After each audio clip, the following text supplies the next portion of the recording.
This program is sponsored by Maharaja public school play to third, Chhatarpur का अत्याधुनिक school. नमस्कार, पेप्टेक time Madhya Pradesh समाचार में आपका स्वागत है। मैं हूं शिवेंद्र शुक्ला। छतरपुर के शुक्लाना मोहल्ले में शुक्रवार की रात एक फायरिंग की घटना सामने आई थी। यहां पर फायरिंग कर दहशत फैलाने का मामला सामने आने के बाद तमाम लोग कोतवाली जाकर बैठ गए। इस पूरे मामले में 2 आरोपियों पर कोतवाली थाना पुलिस ने मामला दर्ज कर लिया है। पीड़ित युवक की रिपोर्ट पर 2 आरोपियों सुधीर पांडे और अमित पांडे पर कोतवाली पुलिस ने धारा 307 का मुकदमा दर्ज किया है। जिस लड़के के साथ मारपीट की गई थी वो श्री राम सेवा समिति के संयोजक राकेश तिवारी का भतीजा विवेक तिवारी है। शुक्रवार की रात मारपीट की घटना के उपरांत आरोपियों पर सख्त कार्रवाई की मांग को लेकर शहर के व्यापारियों ने राकेश तिवारी के नेतृत्व में चौक बाजार पर धरना दिया था, जिसके बाद पुलिस ने उक्त दोनों आरोपियों के विरुद्ध मुकदमा कायम कर लिया है।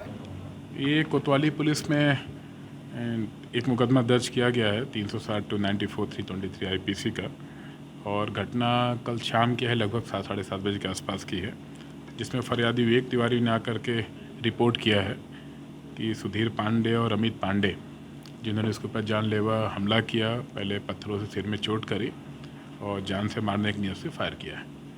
इस पर हमने केस रजिस्टर कर लिया। उधर शनिवार को हमलावर युवकों के परिवार ने भी पुलिस अधीक्षक को ज्ञापन दिया और कहा कि विवेक तिवारी और आकाश सोनी नाम के दोनों युवक उनकी बेटी को परेशान करते थे और हमारे बेटे उलाहना देने गए थे, तभी यह घटना घटित हुई।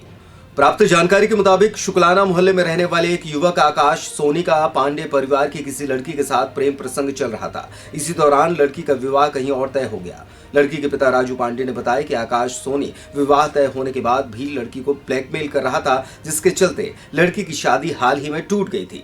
इसी कारण 2 दिन पूर्व लड़की ने जहर पीकर आत्महत्या की कोशिश की थी। कल रात के कोतवाली गए थे, सो रिपोर्ट नहीं लिखी गई, भागी आए थे हम। अब हमने इसे लिखा को रिपोर्ट भाई नहीं है, सो जहर खा लो तो बिटिया ने।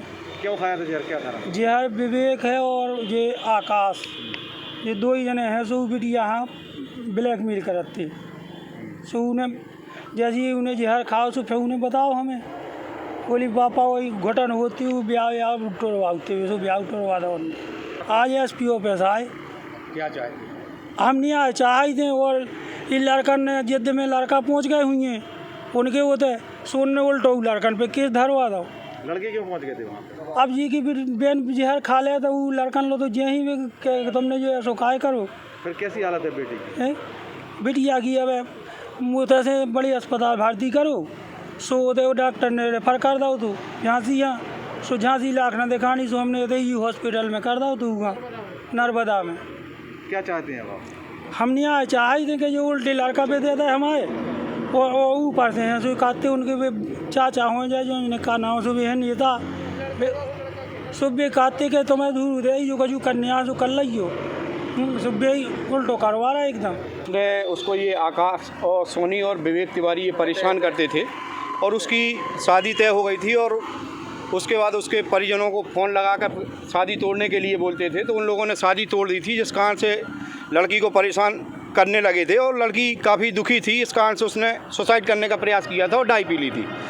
इसके बाद लड़की के भाई और एक चचेरा भाई उनके घर उल्हना देने गए थे विवेक तिवारी के घर पे, तो उन लोगों ने इनकी मारपीट की, और इसके बाद विवेक तिवारी का पिता श्री राम वो विश्व हिंदू परिषद और हिंदू संगठनों से जुड़ा हुआ है, उसके द्वारा बाजार बंद करवाकर और सुधीर और अमित के ऊपर झूठा 307 का मुकदमा दर्ज करवा दिया गया। और जबकि उक्त दोनों लोगों ने, आकाश और विवेक ने, सुधीर की मारपीट की, जिससे उसका पैर टूट गया और जो अस्पताल में भर्ती है। व्यापारियों के प्रभाव में आकर और हिंदू संगठनों के प्रभाव में आकर झूठा मुकदमा कायम कर दिया। उसके संबंध में यहाँ पे आज ज्ञापन देने के लिए आए थे। नहीं, एक आवेदन मेरे पास अभी जस्ट आया है, ये राजू पांडे जी की तरफ से है, जिसमें उनका कहना है कि उनकी बच्ची को कुछ लोग परेशान कर रहे थे और इसी परेशानी की वजह से बच्ची ने सुसाइड का प्रयास किया है और डाई वगैरह पी ली थी। तो गंभीर मैटर है, इसमें हम स्टेटमेंट वगैरह लेंगे और साक्ष्यों के आधार पर कार्रवाई करेंगे। नहीं, मैं जो अभी डॉक्यूमेंटेड है, जो फैक्ट हमारे पास, उसकी बात कर रहा हूँ मैं। उनकी एप्लीकेशन आई है, एप्लीकेशन की प्रॉपर जांच करेंगे और सबसे इम्पोर्टेंट है बच्ची का खुद का स्टेटमेंट, और जैसे स्टेटमेंट आएंगे और फैक्ट आएंगे उस पर कार्रवाई होगी। इसी घटना से लड़की के भाई अमित पांडे और सुधीर पांडे नाराज थे और आकाश सोनी को सबक सिखाने के लिए खोज रहे थे। बीती रात उन्हें पता लगा कि आकाश सोनी शुक्लाना मोहल्ले में विवेक तिवारी के घर के समीप एक स्थान पर बैठा है। कथित तौर पर अमित पांडे और सुधीर पांडे हाथ में कट्टा लेकर आकाश सोनी को खोजने पहुंच गए, लेकिन उन्हें गेट पर विवेक तिवारी मिल गया। आरोपी घर के भीतर घुसकर आकाश सोनी को मारना चाह रहे थे, लेकिन विवेक ने घुसने नहीं दिया, जिसके बाद आरोपियों ने हवाई फायरिंग करते हुए विवेक के सिर में ईंटों से हमला कर दिया। इसके बाद आरोपी मौके से फरार हो गए।